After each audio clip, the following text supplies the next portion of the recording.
سید Mehr Ali Shah 4 April 1859 کو بمطابق 1 رمضان 1275 ہجری گولڑا شریف راولپنڈی میں معروف دینی پس منظر رکھنے والے جیلانی خاندان کے سید نظر دین شاہ کے گھر پیدا ہوئے۔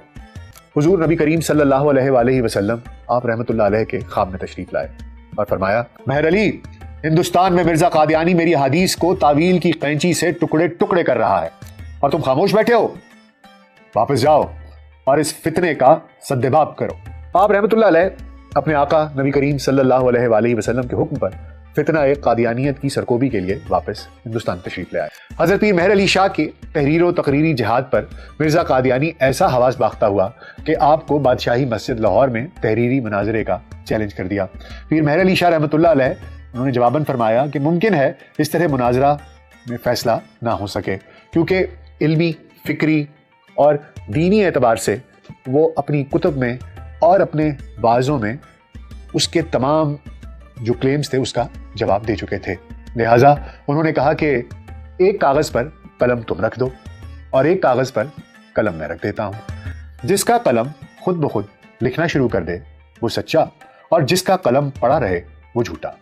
پھر فرمایا کہ اگر یہ بھی منظور نہیں تو تم حسب وعدہ شاہی مسجد میں آؤ، ہم دونوں اس کے مینار پر چڑھ کر چھلانگ لگاتے ہیں۔ جو سچا ہوگا وہ بچ جائے گا اور جو کاذب ہوگا وہ مر جائے گا۔ مرزا قادیانی ایسا کرارا جواب سن کر مزید حواس باختہ ہو گیا اور ایسی چپ سادی کہ گویا دنیا ہی سے رخصت ہو گیا۔ کچھ عرصے بعد ایک قادیانی وفد آپ کی خدمت میں حاضر ہوا اور حضرت پیر مہر علی شاہ گولڑوی رحمۃ اللہ علیہ سے درخواست کی کہ ایک اندھے اور ایک اپاہج یعنی لنگڑے کے حق میں آپ دعا کریں، دوسرے اندھے اور لنگڑے کے حق میں مرزا قادیانی دعا کرے۔ جس کی دعا سے اندھا اور لنگڑا ٹھیک ہو جائے وہ سچا ہے، اس طرح حق و باطل کا فیصلہ ہو جائے گا۔ پیر صاحب نے جواب دیا کہ یہ بھی منظور ہے۔ مزید مرزا قادیانی سے یہ بھی کہہ دیں کہ اگر مردے بھی زندہ کرنے ہوں تو آ جائیں، ہم اس کے لیے بھی تیار ہیں۔